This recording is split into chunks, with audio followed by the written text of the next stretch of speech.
तीन सासों की एक बहू। बलविंदर की पहली बीवी को बच्चा ना होने के कारण वो दूसरी शादी करता है, लेकिन जब दूसरी शादी से भी बच्चा नहीं होता तो वो तीसरी शादी करता है, और तीसरी शादी करने के बाद भी जब उसे संतान का सुख प्राप्त नहीं होता तो वो डॉक्टर को दिखाता है। और फिर बलविंदर जी, दोष आपकी बीवियों में नहीं, आप में है। आप में ही कुछ मेडिकल रीजंस की कमियां हैं जिनके कारण आप कभी भी किसी बच्चे के बाप नहीं बन सकते। अरे बाप रे, ये तो घोर समस्या हो गई। एक बच्चे का बाप बनने का मेरा सपना था और आज वही चूर चूर हो गया। तीन बीवियों में पहली बीवी इंद्राणी, दूसरी बीवी सुधा और तीसरी बीवी कलावती। मुझे एक माँ बनने का सौभाग्य प्राप्त करना है। मुझे भी, इसीलिए तो मैंने शादी की थी। अरे लेकिन अब किसे पता था कि हमारे पतिदेव में ही कमी होगी।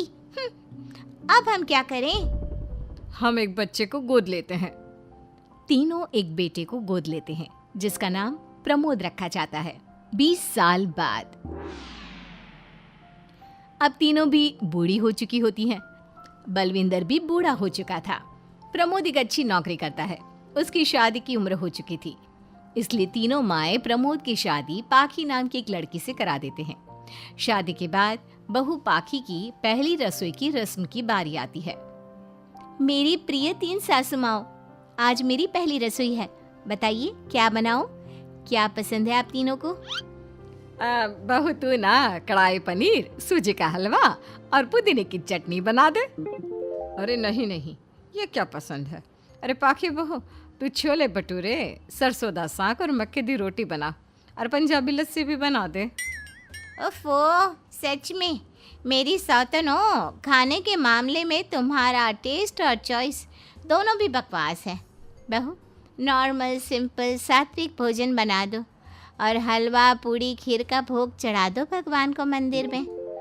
अरे कैसे तुम दोनों अपनी मनमानी कर रही हो? मैं तुम दोनों से पहले आई थी बलविंदर जी के जीवन में, और तुम दोनों से उम्र में भी मैं बड़ी हूँ। इसका मतलब मैं पाखी बहू की बड़ी सास हुई? नहीं, उम्र बस एक अंक होती है। मैंने सबसे ज़्यादा देखभाल की है प्रमोद की, इसलिए मैं एक सास होने का ज़्यादा हक रखती हूँ। पाखी बहू, तुझे मेरी बात माननी होगी।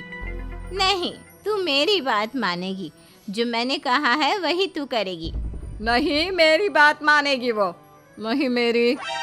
तीनों सास आपस में चिल्लाने लगती है और फिर वहां पर बलविंदर और प्रमोद आ जाते हैं। अरे ये क्या बिल्लियों की तरह लड़ रही हो तुम तीनों सास? पाखी बहू को घर में आए पूरे 24 घंटे भी नहीं बीते हैं। बाकी तुम एक काम करो, तीनों माओं की कही गई डिशेस में से हर एक की 50-50% डिशेस बना दो। लेकिन बस, अब प्रमोद ने कह दिया सो कह दिया। तुम तीनों अब झगड़ना और बहस करना बंद कर दो। पाखी तीनों सासों की कही गई आधी आधी डिशेस बनाती है और इस तरह अपनी पहली रसोई की रस्म पूरी करती है, जिसके बाद उसकी तीनों सास उसे शगुन और नेक देती हैं। फिर एक दिन, अरे पाखी बहू, तुमने अपना सारा काम निपटा लिया है ना? तो जरा यहाँ आना। मेरे ना घुटनों की मांसपेशियों में बड़ा दर्द हो रहा है। जरा तेल या बाम से मालिश तो कर दे बेटा। तभी वहां पर इंद्राणी और कलावती भी आते हैं। पाखी बहू, चलो मेरे साथ बाजार। मुझे ना नई साड़ियाँ खरीदने हैं।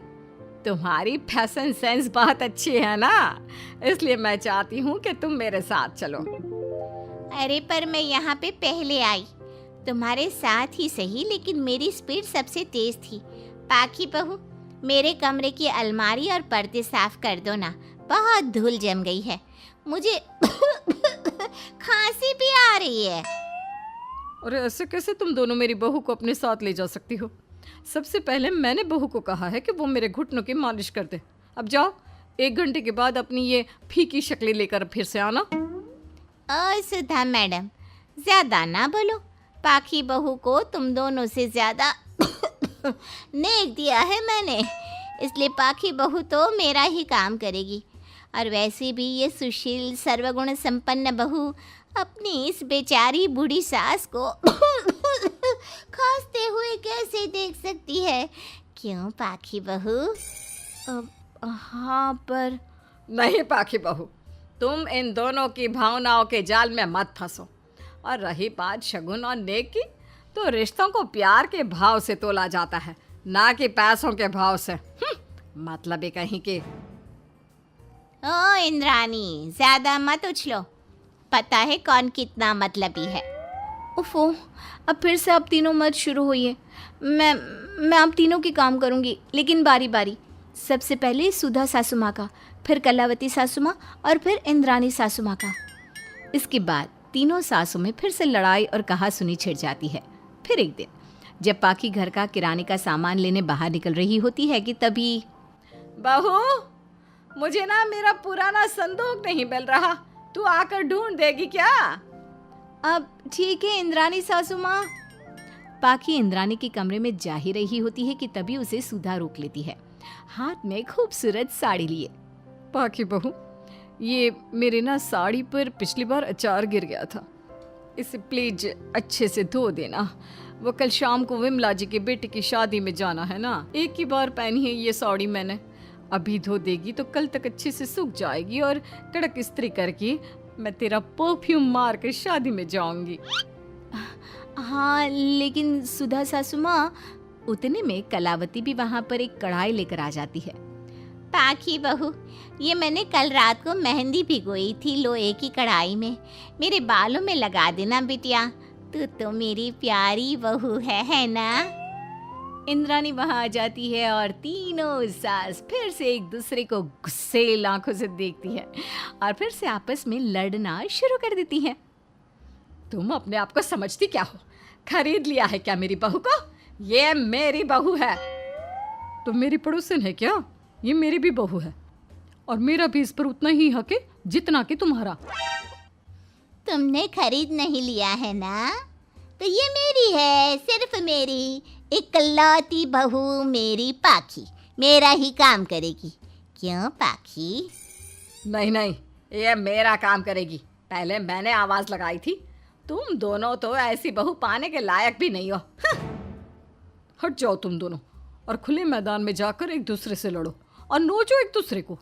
लेकिन पाखी बहू तो सिर्फ मेरी ही सुनेगी और मेरे ही आदेशों का पालन भी करेगी।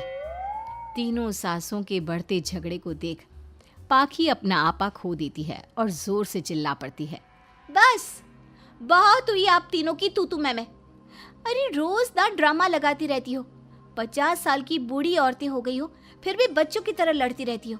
अब बस बहुत हुआ। अब तो मैं आप तीनों में से किसी की भी बात नहीं सुनूंगी और मैं जा रही हूँ ये घर छोड़ के।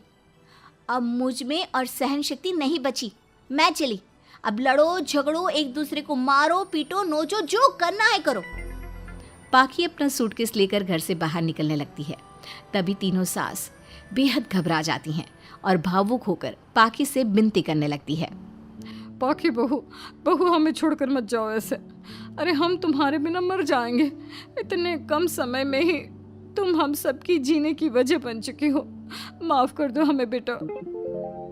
हाँ पाखी बहू, हम आइंदा से कभी नहीं लड़ेंगे और हंसी खुशी मिलकर बात करते रहेंगे, वादा करते हैं। हाँ बहू, लेकिन तू मत जा प्लीज, ये घर तेरे बिना सुना सुना हो जाएगा। हम तीनों सासों की एक ही तो बहू है, लेकिन हम अपनी एक बहू को बेटी की तरह प्यार देंगे, उसके साथ सहेलियों की तरह रहेंगे। लड़ाई झगड़ा सब कुछ छोड़ देंगे बेटा, लेकिन तू छोड़ के मत जा। अपनी तीनों सासों को भावुक देखकर पाखी की भी आंखें भर आती है और वो उन तीनों को माफ कर देती है और उनके गले लग जाती है। इसके बाद तीनों सास अपनी एक बहू संग खुशी से मिलजुल कर रहती हैं और आपस में जरा भी लड़ाई झगड़े नहीं करती।